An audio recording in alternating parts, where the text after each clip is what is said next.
tout ce que nous faisons est par la grâce de Dieu. Il est juste bon, il est juste bon. Et nous passerons l'éternité à explorer sa beauté, à explorer sa sagesse, à explorer ses attributs, à le remercier pour sa bonté. Nous passerons l'éternité à faire cela. C'est excitant et vivifiant pour moi.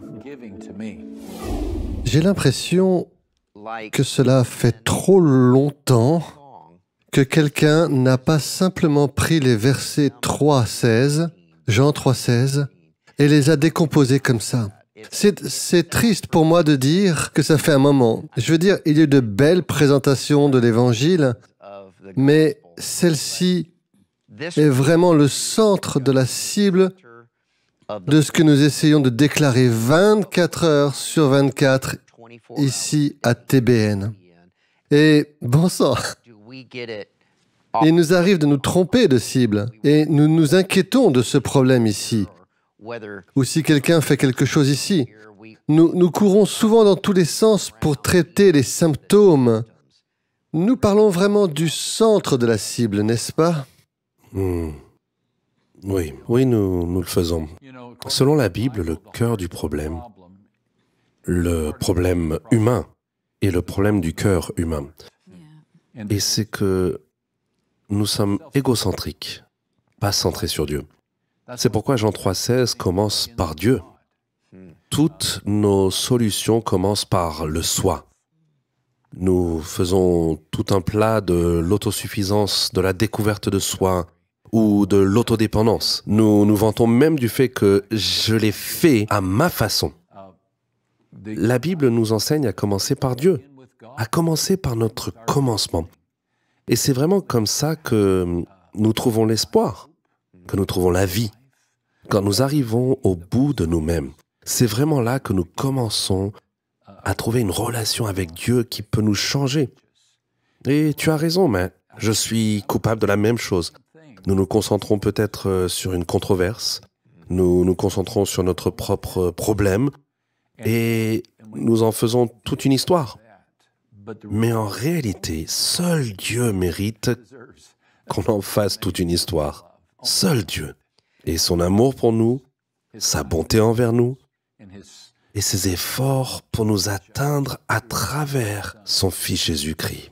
Vous savez, j'allais vous demander, Max, ici, dans une seconde, et vous avez en quelque sorte déjà répondu à la question, mais ce que je pensais, c'est que nous comprenons parfaitement que Jean 3,16 est le point de départ du voyage de quelqu'un. Cela peut être. Dieu a tant aimé le monde qu'il a donné son Fils unique. Si vous croyez, vous aurez la vie éternelle. Ok, on a compris ça, c'est comme le début. Et puis j'allais dire, eh bien, vous avez parlé plutôt de la façon dont vous pouvez redécouvrir les profondeurs de ceci. Et vous venez de répondre en disant juste d'y penser. Plus longtemps vous êtes avec Christ, souvent certaines personnes finissent par avoir une vraie identité. En ce qui concerne Dieu était avec moi et maintenant j'ai ce genre de ministère parlant de ce genre de choses et je suis vraiment un expert sur cette chose et c'est presque comme... Et Jean 3,16 dit qu'il ne s'agit pas de vous, mais de Dieu. C'est comme un bouton de réinitialisation. Même pour nous qui pensons que nous sommes censés parler de cette question de politique ou de cette question raciale ou de cette autre question ou de l'inflation ou de tout ce que nous sommes censés parler. C'est comme un bouton de réinitialisation vers Dieu pour ceux qui sont même avec succès des années sur la route avec le Christ. C'est une telle tendance, n'est-ce pas, de remettre l'accent sur nous-mêmes et notre capacité ou notre désir de résoudre un problème particulier. Et nous combattons toujours la tendance à faire toute une histoire de nous-mêmes, à être celui qui résout le problème ou qui a trouvé une solution ou qui a la bonne réponse aux différentes controverses du jour. Nous devons donc toujours revenir au simple fait que nous sommes des pécheurs sauvés par la grâce. Un point, c'est tout. Rien de mieux. Au mieux, je suis un ivrogne racheté. C'est ce que je suis. Je suis sauvé parce que Dieu a posé sa main sur moi et m'a pardonné. C'est tout. Je n'ai pas besoin d'ajouter quoi que ce soit. Je ne pourrai jamais être plus sauvé que je ne l'étais au moment où j'ai été sauvé pour la première fois. Je ne pourrai jamais ajouter quoi que ce soit à son œuvre achevée sur la croix. Il m'a aimé, il m'a choisi, et selon sa volonté, il m'a laissé sur cette terre après m'avoir sauvé. Mais il aurait pu m'appeler au ciel ce jour de mars 1975. Il aurait pu m'appeler au ciel au moment où je lui ai dit oui. J'aurais pu avoir une crise cardiaque en sortant de l'église. Je veux dire, c'est sa prérogative. Alors pour une raison quelconque, il nous a laissés sur terre, mais nous n'ajoutons rien à ce salut. Pas question, pas question. Quel blasphème de penser que j'ai quelque chose dont Dieu a besoin. Oserais-je jamais penser que j'ai quelque chose que Dieu ne sait pas?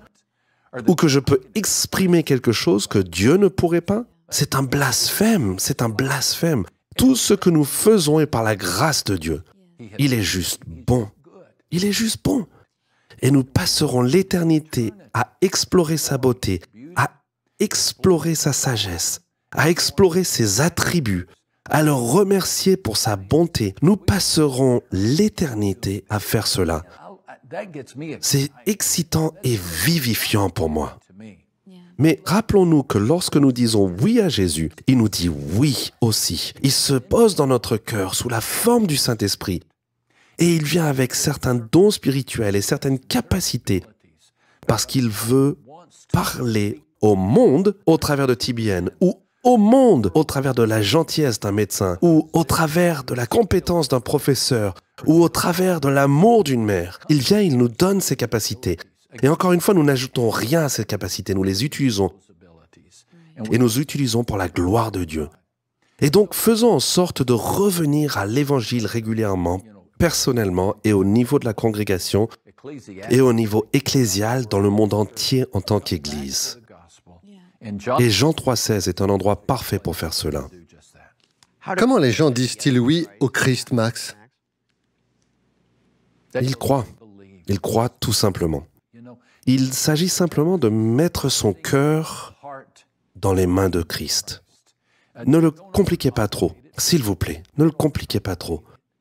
Je crois que ce verre contient de l'eau, dans mon cas en tout cas, et donc je la bois. Je ne sais pas comment cette eau étanche ma soif physiquement parlant, je ne sais pas exactement où elle va, je sais juste qu'elle le fait et donc je bois. Voulez-vous simplement dire oui à Jésus? Croyez simplement, dites « Jésus, je ne sais pas exactement comment tu es capable de pardonner mes péchés. Je ne sais pas comment tu es capable de créer une nouvelle personne. Je ne comprends pas tout. Ce n'est pas grave. Tout ce que nous devons faire, c'est venir à Christ comme un enfant, et lui faire confiance. Et vous pouvez le faire dès maintenant. Et si vous n'avez pas les mots, je peux vous guider dans une prière qui vous aidera à articuler vos mots pour dire « Seigneur Jésus, j'ai besoin de toi. J'ai besoin de toi. Ma vie est un désordre. Mon cœur est brisé. J'ai pris des décisions dont je ne suis pas fier. Mais je veux prendre cette décision. Je veux croire en toi. Je veux croire en toi. Et je place ma confiance en toi.